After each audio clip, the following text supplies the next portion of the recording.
Sa Iligan City ang punta ng maraming residente apektado ng bakbakan sa Marawi. Pero marami rin ang nananatili sa lungsod. Mula sa Iligan City, may unang balita live si Emil Sumangil. Emil. Susan, tuloy-tuloy ang pagdating ng military reinforcement. Katunayan kagabi dito sa Iligan City, isang katutak ng military vehicles at tropa ng pamahalaan ang ating nasalubong. Samantala, hindi na bababa sa 22 ang patay at nasa higit 30 ang sugatan sa pagpapatuloy ng bakbakan ng militar at Maute Group dito sa Marawi City. 13 sa mga nasawi ay mga miyembro umano ng Maute Group na pumasok sa sentro ng syudad noong nakaraang Martes. Nailigtas na rin daw sa tuloy-tuloy na military operation ang nasa 120 kataong tinangay ng Maute Group na ginamit bilang mga human shield nang pasukin nila ang Amay Pakpak Medical Center. 49 rito ay mga construction workers, 8 pasyente at 21 hospital staff. Ayon sa Armed Forces of the Philippines, sa rescue operation na ito, 5 sundalo ang nagbuwis ng buhay. Habang mahigit 10 ang nasugatan, kahapon mabigat ang sinubaybayan nating bakbakan sa pagitan ng militar at Maute Group. Tuloy-tuloy ang putukan sa maghapon at sa pagkagat ng dilim, dito na ito bagyang tumigil.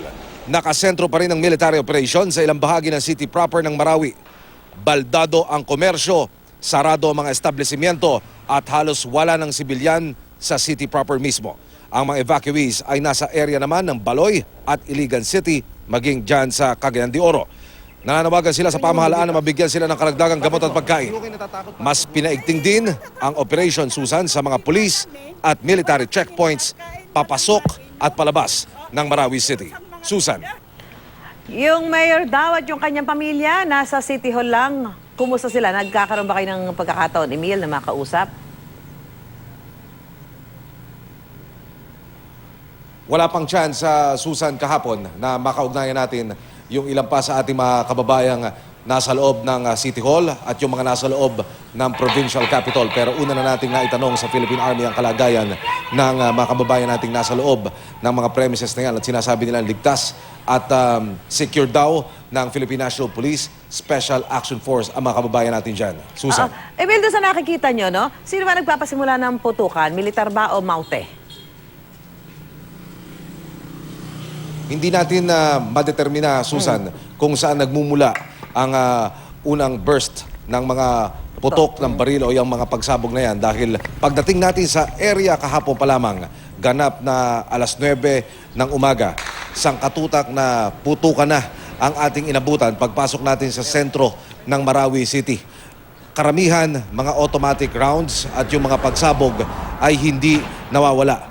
Nakakalapit lamang tayo dito sa area para hanapin kung saan nakaposisyon itong mga sundalo dahil kahit papano medyo ligtas ang ating posisyon kung dyan tayo nakapwesto. Pero hindi natin madetermina, Susan, kung kanino nanggagaling ang unang bugso ng mga putok.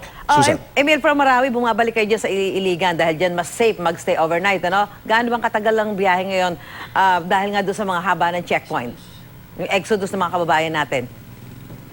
Susan, kung normal ang kalagayan dito sa Mindanao, partikular sa Marawi City, kulang 30 minuto lamang ang biyahe mula Marawi City patungo dito sa ating hotel sa Iligan. Pero dahil ibinaba ang martial law at mayroong problema sa area ng Marawi City, kulang-kulang 3 oras ang biyahe ngayon mula sa Iligan patungo sa Marawi City. Unang-una dahil sa checkpoint, napakahaba ng daloy ng yung pila ng mga sasakyan papasok at palabas ng Marawi City ay napakahaba dahil sa checkpoint na inilagay ng militar at pulisya.